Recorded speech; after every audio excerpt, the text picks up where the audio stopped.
सात संगत जी, प्यार से कहना धन निरंकार जी। आज आप सब समालखा में इस रूप में एकत्रित होके जहाँ सत्संग का आनंद भी ले रहे थे, वहीं हर पल में एक दूसरे महापुरुषों के लिए मन में वो भाव कि सभी निराकार का एहसास देने के लिए एक सहयोग साबित हो रहे थे। और वहीं मन भी हर समय सिमरन में जुड़ा हुआ, इस निराकार के जुड़ा हुआ, साथ ही जिस रूप में भी सेवा लगी किसी की भी, वो सब जहाँ एक मुबारक बात है हर एक का। वहीं दातार कृपा करे कि हर कोई जब अपने जीवन के किसी भी पड़ाव पे है,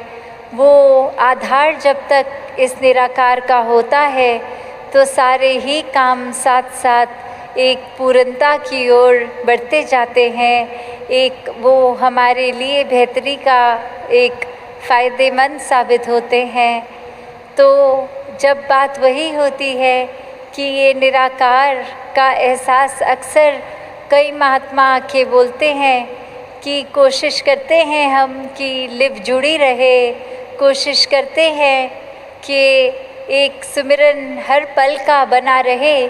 पर ये कहीं ना कहीं ध्यान भटक जाता है। ये कहीं ना कहीं हमारे स्वभाव में, अगर हमें पता है कि एक मिठास रखनी है, फिर भी ये गुस्सा आ जाता है। तो ये एक जानते हुए भी कि क्या करना है क्या नहीं, फिर भी वो चीज़ होती नहीं है। तो एक वही भाव मन में कि जब ये लिव जुड़ी है दातार से, तो अपने आप वो स्थिरता, मन में शांति, सुकून एक आता है। और वही कब मन में सिमरन रूप बन जाता है, ये मन की ही अवस्था है। सिर्फ सिमरन मुँह से तू ही निरंकार मैं तेरी शरणा मैनू बख्श लो, शब्दों का जहाँ उच्चारण करना, ये सिर्फ अगर शब्दों के उच्चारण तक रहता है, मन से नहीं होता, तो वो एक उतना फ़ायदेमंद नहीं है। तो कैसे हर समय का सिमरन, चाहे ये शब्द निकल रहे हों ना निकल रहे हों, पर एक मन रूप से जुड़े हुआ सिमरन, वो सिमरन भी कबूल होता है। तो हर समय इस दातार के साथ जहाँ जुड़े रहें। अक्सर दुनिया में भी हम देखते हैं कि एक कोई चीज़ होती है जिसकी कोई कीमत होती है, पर अक्सर हम उस मेन चीज़ की कीमत से हटकर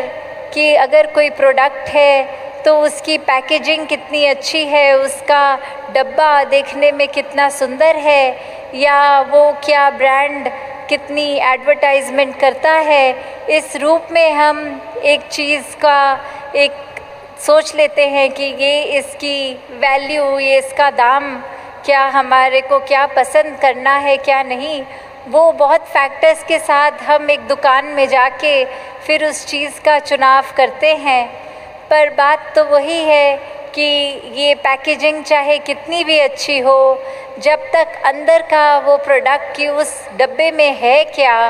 वो चीज़ अच्छी हो तो ही एक फ़ायदा है। जिस तरह हमने दोहे में भी सुना है, मोल करो तलवार का पड़ा रहन दो म्यान। तो अगर हम ये बात स्पिरिचुअलिटी, ये आध्यात्मिकता में डालें, तो बात वही है कि एक जो मूल है वो तो परमात्मा है, वो निराकार है। अगर हमारे अंदर निराकार समाया है तो हम एक अच्छे मानव वाले कर्म करेंगे। अक्सर दुनिया में ये भी होता है कि एक अच्छा इंसान बनना एक उस तरह मान लेते हैं कि अगर हम एक अच्छे इंसान हैं तो हम बहुत स्पिरिचुअल हैं। पर बात वही है कि एक अच्छा इंसान होना और स्पिरिचुअलिटी में भी जो फ़र्क आता है, वो इस परमात्मा का एहसास आता है। जिनके दिलों में परमात्मा टिका है, वो फिर एक मानवीय गुण खुद ब खुद इस तरह अपना लेते हैं कि वो कोई उसमें ज़बरदस्ती कोई बात ऐसी नहीं होती। बस वही बात कि स्वयं ही वो कार्य होता चला जाता है। जिस तरह हमने होना है, एक असली मानव बनना है, उस तरह का एक असली मानव बनकर ही चलते जाएंगे। फिर अपने रास्ते से हम भटकेंगे नहीं। और वहीं अगर हम सिर्फ़ एक अच्छे इंसान हैं कि हम सबकी मदद भी करेंगे, हम मन में आदर सत्कार भी रखेंगे, पर मन में इस परमात्मा का एहसास, ये ब्रह्म ज्ञान ना हो, तो वो ही एक फाइन लाइन जो होती है कि एक ब्रह्मज्ञानी तो अपने आप ही बाय डिफ़ॉल्ट एक अच्छा इंसान पूरा का पूरा, जहाँ हम बोलते हैं ब्रह्मज्ञानी आप निराकार, तो जो पोटेंशियली डिवाइन वाली बात है इस शरीर की, तो वो तो ये ब्रह्म ज्ञान द्वारा ही पूर्ति है कि एक सिर्फ पैकेजिंग अच्छे इंसान की ना हो, अंदर जो हमारी आत्मा है वो इस मूल के साथ जुड़कर एक अपने असली आकार को पहचानी है कि नहीं।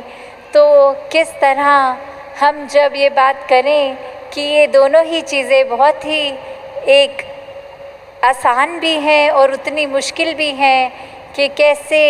एक हम दुनिया में देखें तो कोई नास्तिक भी एक अच्छा इंसान हो सकता है, पर कैसे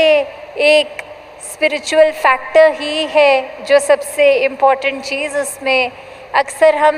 एक चीज़ जो सबसे कीमती है उसके पीछे ना जाके उससे आसपास जो फैक्टर्स जुड़े हैं उसके ऊपर ही एक फ़ोकस बना लेते हैं कि अगर कोई गिफ्ट किसी के लिए ख़रीदा तो उसमें ज़रूरी है कि वो जब गिफ्ट रैपिंग पेपर से खोल के, वो डब्बा खोल के वो तोहफे में क्या है, वो कैसा है, ना कि सिर्फ़ एक बहुत ही सुंदर वो पेपर, वो रिबन बांध दें। तो कैसे एक जो मेन जो सामान है, जो मूल है, वो परमात्मा है। जब तक इसके साथ जुड़े हैं, जब तक इसके साथ पूरे दिल से सच्ची तरह जुड़े हैं, सिर्फ दिखावा नहीं तो सिर्फ ऊपरी सुनहरे कागज़ तो दिखावा ही बन जाते हैं उस तोहफे के लिए। तो जहाँ एक हम अपनी भी अगर बात करते हैं कि आईने में जब भी खुद को देखते हैं तो चेहरे को सुधारने लगते हैं, पर अगर कोई ऐसा चेहरा भी होता कि अगर एक ऐसा कोई आईना भी होता जिसमें आगे हम अगर खड़े हो जाएं तो हम किस तरह के व्यक्ति हैं वो चीज़ सामने आती, तो हम फोकस एक ज़्यादा भी कर लेते कि सिर्फ शक्ल आकार, जहाँ हाइजीन रखना वो बहुत ही इम्पॉर्टेंट है, एक सुंदरता को बढ़ाना वो भी मुबारक है, पर अंदर मन की सुंदरता, मन के अंदर कोई वैर, विरोध, नफ़रत, घृणा, ईर्ष्या, एक अहंकार का भाव, कुछ अगर ऐसी बातें बसी हुई हैं तो कैसे फिर उनको साफ़ करना है वो ज़्यादा ज़रूरी है उस ज़रूरत से जो एक शरीर की सफाई होती है उससे। तो कैसे जहाँ एक बैलेंस भी बनाना बहुत अच्छी बात है कि जितने हम रोज़ उठ के नहाते धोते साफ़ सफाई पे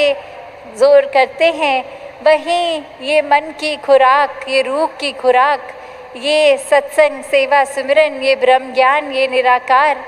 जब जब हम साथ ही साथ ये भी सफाई करते रहें तो वो मुबारक हो जाता है। एक मनुष्य तन में होना, एक मनुष्य तन को पूरे पोटेंशियल से यूज़ करना, एक सबसे ज़्यादा जो एक शरीर कर सकता है वो पूर्ति तभी होती है जब बाहर के आकार का भी सम्मान और अंदर भी मन में एक ब्रह्म ज्ञान बसा हो। तो जहाँ हर एक के लिए यही एक अरदास दातार से कि हर कोई अपने जीवन में हर एक के लिए भी वरदान बने, स्वयं का भी सुधार हर पल करता जाए। जहाँ जहाँ भी ये बात है कि जो पता है कि ऐसा करने से हमारा भी फ़ायदा औरों का भी है, उस मार्ग पे चले, ना कि अपने मतलब के लिए किसी का नुकसान करते चले जाएं और उसका भी एंड रिज़ल्ट यही कि अपना भी नुकसान कर दें। तो कैसे वही बात कि अगर एक प्लास्टिक की मिनरल वाटर की बॉटल भी हम अगर ख़रीदते हैं, उसको अपने बैग में संभाल के हम रखते हैं कि इसमें पानी है, ये बहुत ही कीमती है, अभी बहुत काम की चीज़ है। और जब हम पूरे का पूरा पानी पी लेते हैं तो फिर उस प्लास्टिक की बॉटल को क्रश करके रिसाइकलिंग डस्टबिन में डाल देते हैं कि इसका अब कोई प्रयोग हमारे लिए नहीं है, अब इस प्लास्टिक को किसी और तरीके से कोई और काम में लगा ले। तो वही बात कि वो मूल जो पानी है, कीमत उसकी, चाहे वो बोतल तो कुछ समय के बाद फेंकी भी जाती है। तो दातार कृपा करे, जब तक ये शरीर है तब तक इस शरीर रूपी बोतल में ये ज्ञान रूपी पानी को ठहरा के रखें, तभी इस शरीर की भी कीमत है। दासी और समय ना लेके इन्हीं शब्दों से आज्ञा लेगी। सात संगत जी, धन निरंकार जी।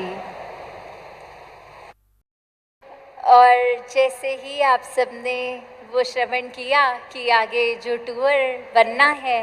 तो वापस आके जहाँ एक आपके दर्शन फिर होंगे, वहीं फिर सभी के मन में एक समागम की तैयारियों की दिशा की ओर एक जज्बा, एक उत्साह। तो दासी फिर अपने मन के भाव आगे वापस आके आपके चरणों में रखेगी। सात संगत जी, धन निरंकार जी।